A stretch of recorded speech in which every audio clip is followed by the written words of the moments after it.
Hello, another week, another Parsha. This week it's Parshas Behar. In order to understand some of these ideas embedded in this week's Parsha, let's begin with the story of Rabbi Levi Yitzchak Miberditchev.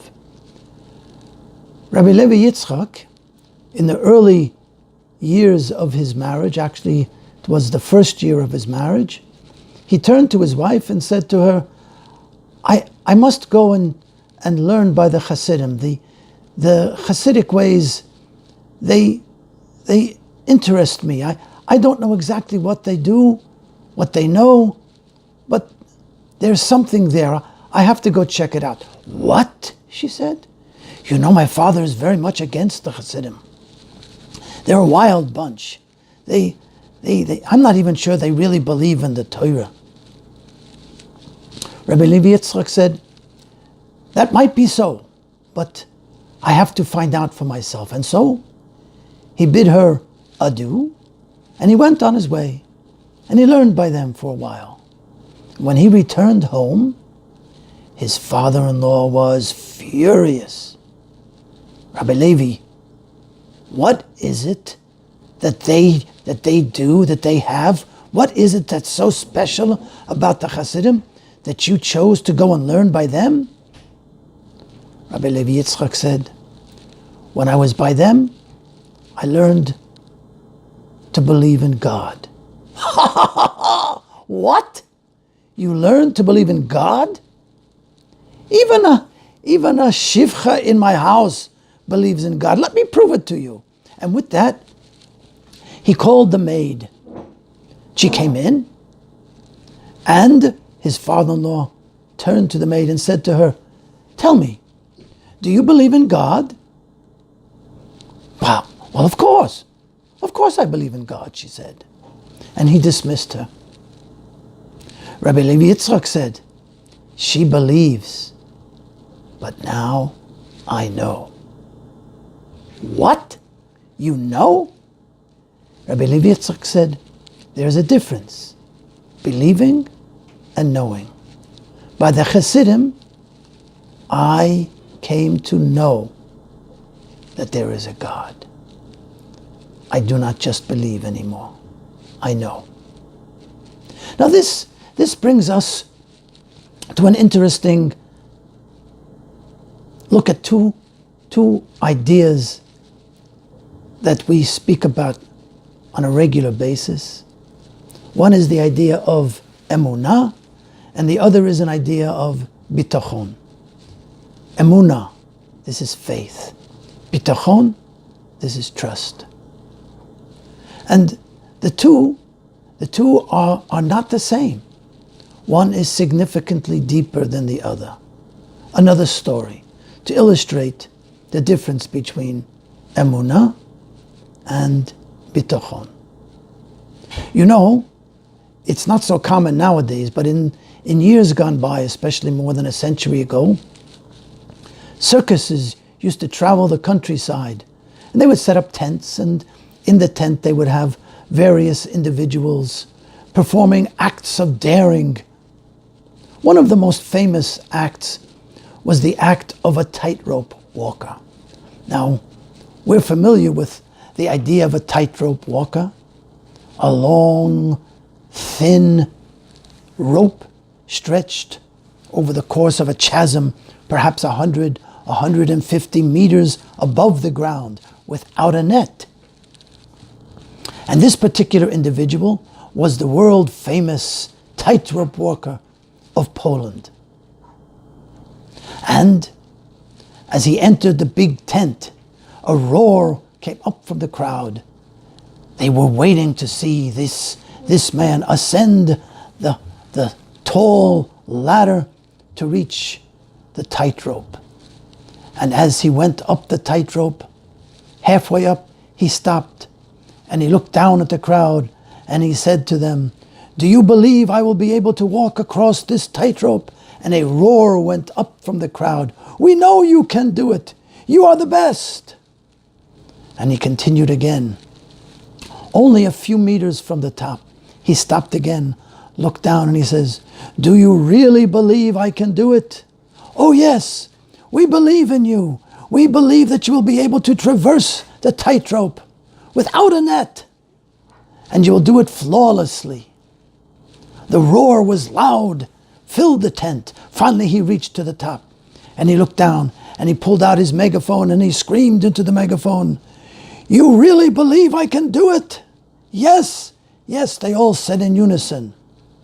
And then he quickly grabbed a wheelbarrow that he had hidden on the top of the platform at one end of the tightrope. And the wheelbarrow, as you know, has a wheel at the front end. And the wheel did not have a tire on it. The tire was removed so that the groove of the wheel was able to fit on the outside of the tightrope. And he placed it on the tightrope. And he says, "You really believe I can do it?" "Yes, yes, we believe you can do it." He said, "Which one of you believes so much that you are willing to come up here, sit in the wheelbarrow, and let me wheel you across the tightrope?" There was dead silence. They believed, but they did not trust. Trust is a much deeper feeling. Trust brings one to action. Put your money where your mouth is, says Hashem in this week's Parsha. Well, not exactly in those words. But Shabbos is a day we set aside to show our belief in the Eibishter. One day a week, we sit together with family and friends, enjoying food, enjoying each other's company, davening a little bit longer, learning a little bit more, imbuing ourselves with a deeper emunah in the Eibishter. This is a wonderful day of the week, giving us a feeling of belief in God. But in this week's Parsha, Hashem says, "In 6 years you shall sow your field. But in the 7th year, you are to let the fields go fallow." No planting, no reaping, no watering, no pruning. Leave the fields alone.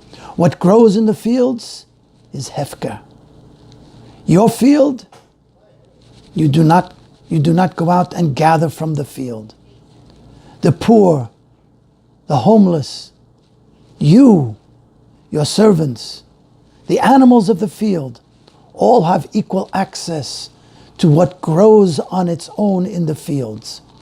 You can go out and you can gather, but only enough to sustain you for a day. Do not go and gather more than that. And your neighbors, the homeless, the rich, all will be able to come into your field, because in truth, it is not yours, but it is mine, says Hashem. The fields are mine. And in the 7th year, you are to demonstrate that you trust that the promise that I make to you, that the fields will be able to yield enough for you to be able to eat in the 6th year, through the 7th, into the 8th year, until the 8th year will begin to bring forth food after the growing season has begun in the 8th year. So that means it's significantly more than a year that you are not going to be able to eat from the field, your field, gathering for yourself. But trusting God means that you will leave your fields to grow fallow. You will not prune, you will not water, you will not harvest, you will not plant. And this is true trust in Hashem. When you trust in Hashem like this is knowing. Like Reb Levi Yitzchak said, this is not just believing, but this is knowing. And you allow yourself to trust that Hashem will take care of you, and you will not have to do anything but what He asks of you, and then you will be able to live and be well. This is the idea of emunah and bitachon. So this week's Parsha teaches us the deeper meaning of believing and trusting in Hashem. Now, in addition to this, we have the idea of Behar itself, the idea of Har Sinai. Now, the question has arisen quite often, why was the Eibishter going to give the Torah on Har Sinai, a lowly mountain? Why didn't he choose a grand mountain, a mountain of majestic qualities? Why did he choose a lowly mountain? And the answer which we've heard is, well, the lowly mountain didn't puff itself up, build itself up to be great in the eyes of the world. It was a lowly mountain, a humble mountain. So the question is asked, well, if you wanted humility, Hashem, why pick a mountain at all? Why not pick a plain, a flat piece of, or even a valley, a low, very low? Why did you pick a mountain at all?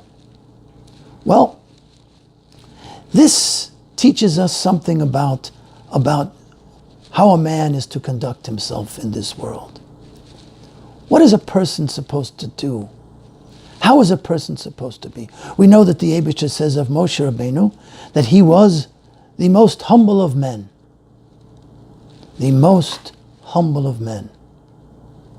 And what happened when Korach rose up against him with his group of people who challenged him?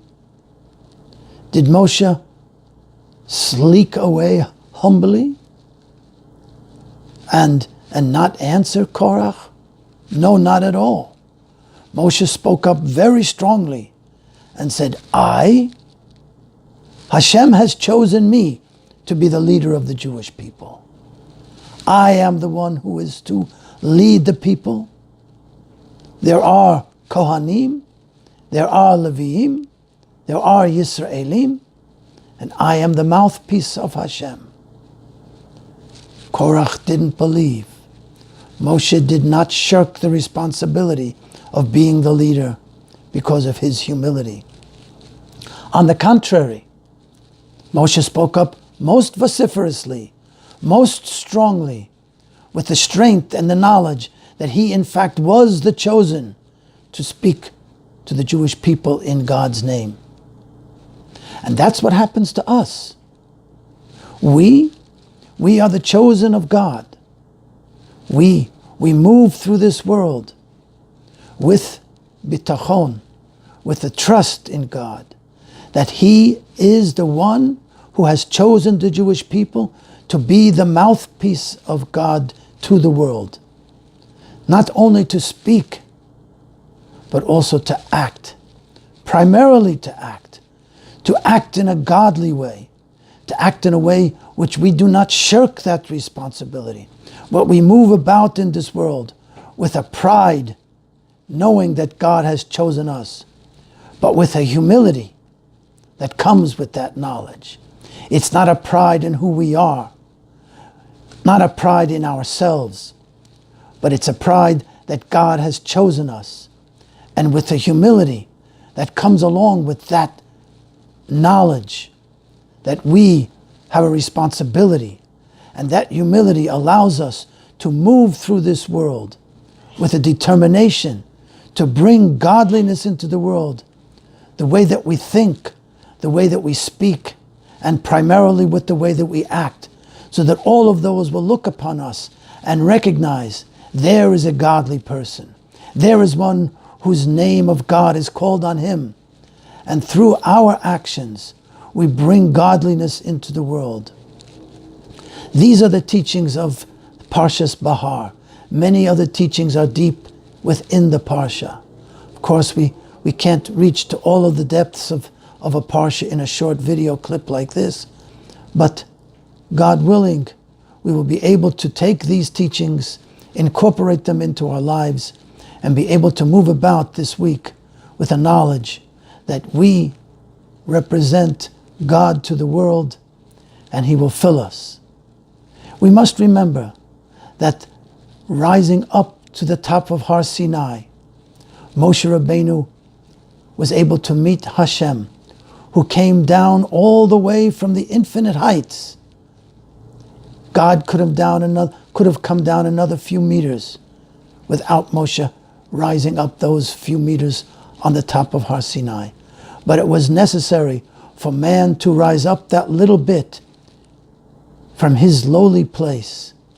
And from that lowly place, God descends all the way from the infinite heights to fill a man with his presence. And that presence is generated outward as we move through this world. God bless, and may God bless the Jewish people to be able to fulfill his command and reveal Mashiach even now.